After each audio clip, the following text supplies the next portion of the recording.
All right, guys. Jake Paul versus Anthony Joshua. We got to talk about this for just a few minutes. This is happening December 19th of 2025, the end of the month we are currently in. Jake Paul is fighting Anthony Joshua. Yes, a 6'5" or 6'6" heavyweight that slept Francis Ngannou 2 years ago, or 3 years ago, however long it was, 2 years ago.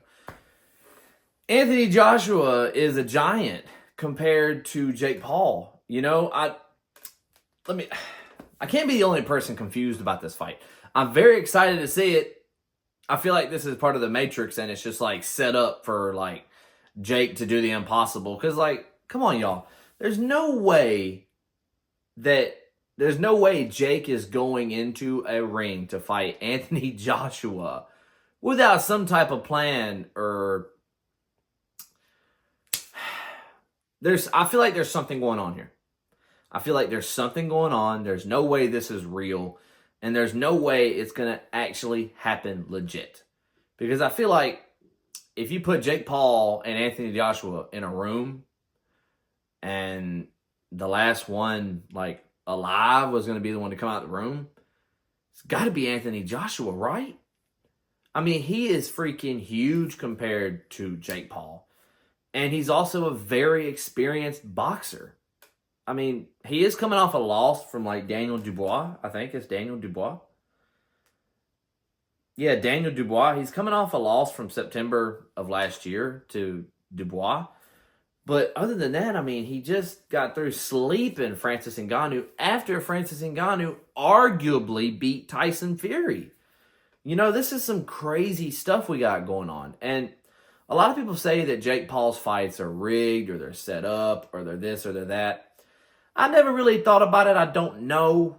Like, I know his Mike Tyson fight. I'm telling you, there was a no knockout clause in that fight. I'm telling you. There just was. That was not a real fight. Jake could have finished that fight at any moment he wanted to. I watched it live on TV. Jake could have finished that fight whenever he wanted to. And that's no diss to Mike Tyson, y'all. He's old. He's like 65. Y'all know what's going on. We're not going on a tangent about that. But as far as like Jake Paul fights, I don't know I don't know what I think about like if they're rigged or they're set up or he pays the guys to let him beat him.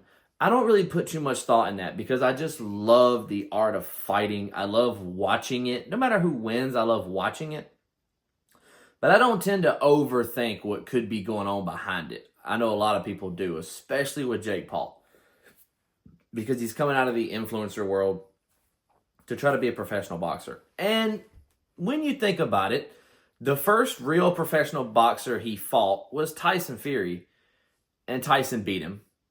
Not Tyson Fury. Not Tyson Fury, guys. What's his name? It's the Fury. Tommy Fury. I'm sorry. Tommy Fury. The first professional boxer that Jake really fought was Tommy Fury a couple years ago. And he lost. Tommy beat him by decision. So you got to think that that's some type of reality check, you know. But Joshua is a really big guy. And he's been boxing for a really long time. And quite frankly, I just don't know how to feel about this. Because I brought this up to the guys at work today. And one of them said, Anthony Joshua going to kill that man. Like Anthony Joshua just going to kill him. You know what I'm saying? And there's a lot of truth to that. If you look at them, look at their history, look at their records, you know. On paper, Anthony is going to, boom, Jake's done. On paper, that's what's going to happen. But I'm telling you, man, you forget what type of world we're living in. I feel like there's something behind the scenes going on here. And I just feel like there's no way it's going to be a real fight. I know, okay, first of all, this is what I told my buddy at work. Everyone has a puncher's chance, first of all. Everyone has a puncher's chance. Joshua is just that big. But Jake is still a really big guy. He's a lean 200 pounds, 6 foot tall, with a knockout right hand. Whether he's fought real boxers or not, he's knocked out real people on a consistent basis. So he has a really powerful right hand. So on the slight chance that Anthony Joshua comes into this and he completely overlooked Jake, and Jake slips and lands a wild right hand,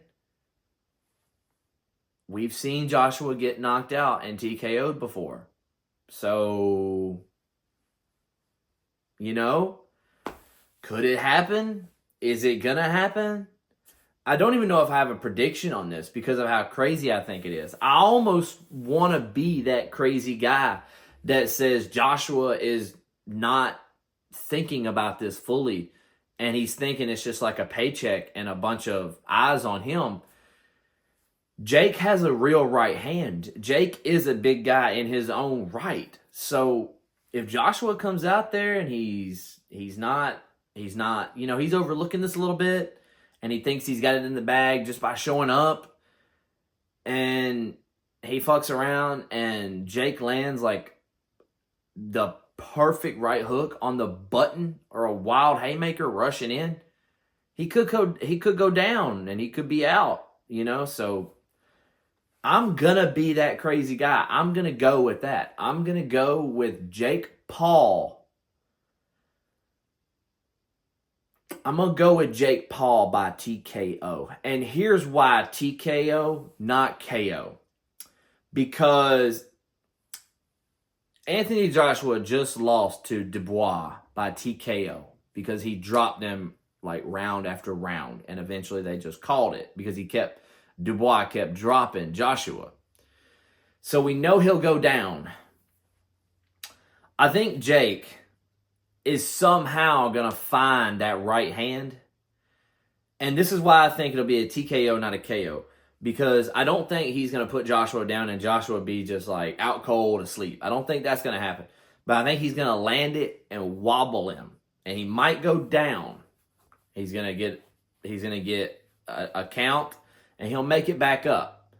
But I think that once Jake drops him the first time, unless he has 10 seconds left in a round. If there's 10 seconds left in a round, this won't happen. But say there's like a minute left in a round. And Jake drops him. And he's like, well, I'm sorry, I thought I heard something. Jake wobbles him and drops him with a right hand. And there's still time left in the round. He gets back up. He's going to want to pursue him as quick as he can to try to get him back off balance because he's got to take advantage of this time. Joshua's reach is a lot longer than Jake's. So when Jake is in the pocket and he's going for his punches on Joshua, the range is too close for Joshua to really land anything with a lot of power. And considering he's already been wobbled in that round, I don't think he'll be quick enough to evade, get out, and land a power shot in order to back Jake off of him. I think Jake is going to swarm him and keep landing those blows on him because he's inside Joshua's reach of his power shots. And I think he'll get like a TKO against the ropes or keep dropping him repeatedly from rushing in, and that's how he'll win. I'm going to be the crazy guy, and I'm going to say that because I feel like something's not right here. And there's no way Jake is going into this just prepared to be ran over in the first round. I think there's something behind. I think Jake has a plan. Jake may not be a professional boxer of high level, but we know he's a smart guy. No matter what you say, Jake is smart. He knows how things work. So I think that's what's going to happen. I'm excited for this fight. I'll be watching it. Leave in the comments. Tell me what you're going to think. Tell me if you think I'm crazy. Tell me your prediction. Like, subscribe to the channel, and I'll see you guys in the next one. Peace.